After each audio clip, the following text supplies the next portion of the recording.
Warband support elements. Not all those who fight for the Kriels are warriors in the traditional sense. Shamans are increasingly taking up arms in defense of their people.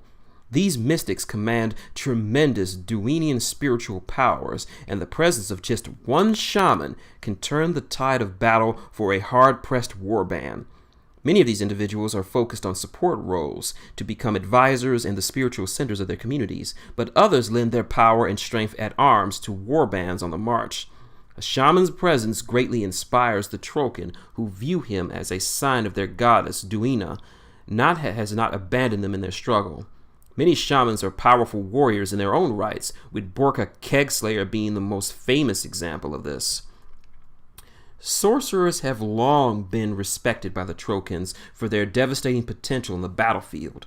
A number of the most potent warlocks in recent times have been natural-born sorcerers, and their victories, accomplishments, and other acts of heroism cannot easily be counted.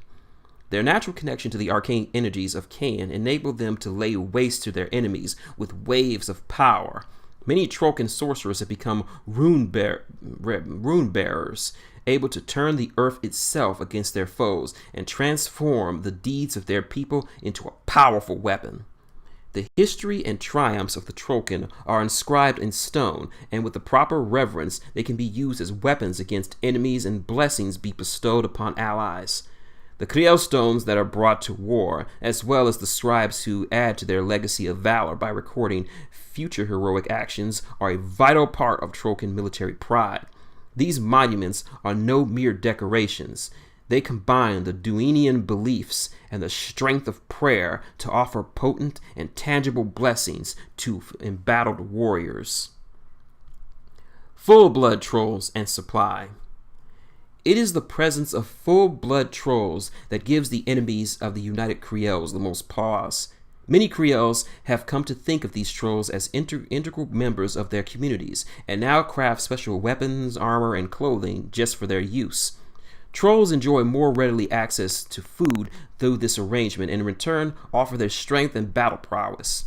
This is to say nothing of the massive dire trolls that have begun to accompany the war bands for the first time in thousands of years.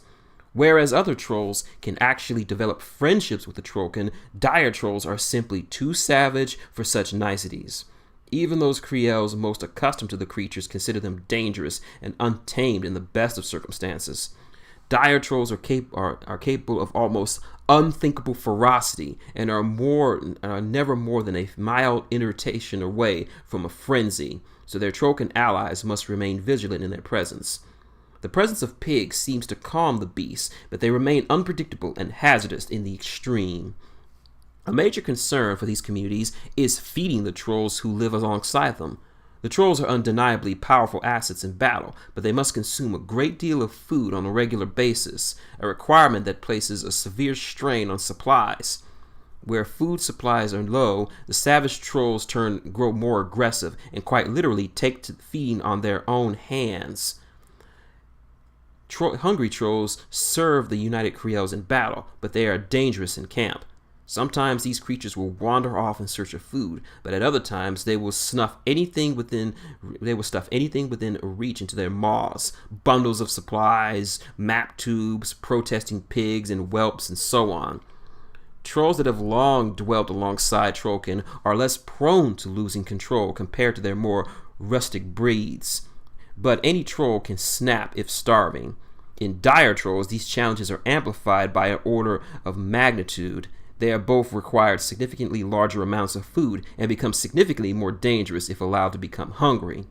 The presence of skinners and other expert hunters is crucial to the success of any warband that ventures far from its Kriel. These scouts and hunters keep their kin fed, and their trolls are at least somewhat sated. The reality is, even the best supplied Kriels are likely to be incapable of feeding their trolls to full satisfaction. Some shamans consider the voracious hunger of the trolls the cost for the regenerative blessings bestowed upon them by Duina. Any troll encountered on the battlefield is motivated as much by a desire to fill his stomach as one to fight for his smaller cousins. With hundreds of war bands spread across numerous creoles and only limited central leadership, creating and maintaining supply lines is an ongoing challenge for the United Creoles. It is for this reason that they have invested heavily in the defense of the Gnarls, as it contains numerous established creoles relatively close to each other.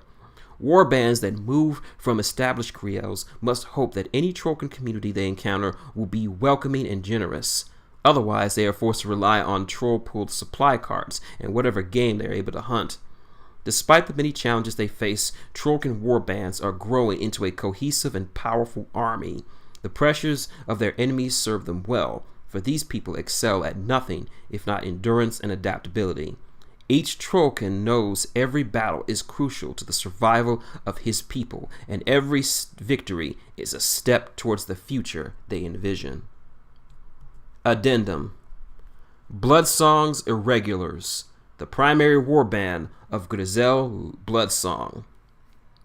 The Fell Caller and Warlock Griselda Bloodsong is one of the most respected leaders among the United Creoles. Her role in their military has become increasingly important in recent months as Madrak Ironhide has wrestled with the curse of Wrathrock. Many view her as his foremost general and obey her as if her commands came from Ironhide himself. He, in turn, has entrusted her to lead more war bands than any other chief among the United Creoles, but she still relies on a solid core of veterans alongside whom she has fought personally. Bloodsong's Irregulars, as they have come to be called, have a deep respect amongst the Trollkin who currently make their home in the Gnarls. While many other war bands are recovering from recent battles, the Irregulars have spent recent days patrolling the edges of the forest, guarding the Creoles in the region. It is Bloodsong's hope that the victories of her Irregulars have achieved will inspire other Trollkin to embrace the tactics she knows are vital to the success of the United Creoles. Although the warband under her leadership includes warriors of many disparate traditions, the equal value she places on more modern types of warfare is evident in both the composition and training of the troops she commands. She expects her warriors to drill on a daily basis, rain or shine. Some who have come to join her are displeased with what they see as limitations of their freedom, but she makes no exceptions. The sight of Bloodsong's champions practicing maneuvers alongside pigs causes some other Creoles to laugh, but their effectiveness in battle speaks for itself. Bloodsong's emphasis on modern tactics and weaponry extends even to the dire trolls in her group. Like many Trollkin, she is somewhat hesitant when Doomshaper first brought the dire trolls back into the warbands of the Creoles, but she warmed up to them after the implementation of the Blitzer. She was the first war leader to prove the effectiveness of these unlikely beast and pig teams in combat, and considers them ideal mobile artillery pieces. Those she now commands were chosen specifically for use as blitzers and are well behaved by dire troll standards. As a warlock, Bloodsong feels a natural affinity to all trolls. Some members of her battle group have been with her for years, including her favorite axer, Kortu. She is also fond of pyre trolls, which were originally introduced by the Creoles that joined Madrak from the Bloodstone Marshes, and usually bring along at least one of them. Her warband is invariably accompanied by the scent of pitch, as they make camps, sometimes to the dismay of other Trollkin. Leadership: Griselda Bloodsong, Kithkar's Horsespar, Mudwound, and Red Hand. Ranking Rune Bearers: Hartol and Granitsong. Senior Crystone Bearer: Galvin Thornwood and Scribes. Warrior to support and trolls: 2 dire troll blitzers, 3 troll axers, 3 troll impalers, 3 pyre trolls, 200 plus Creole warriors including 30 caliber throwers, 100 plus scatter gunners, 18 scouts, 20 champions, 30 sluggers, 100 pigs, assorted weapons, 5 thumper cannon crews, 8 skinners, 9 rune shapers, 6 fell callers, and 4 Creole stones with associated bearers and scribes.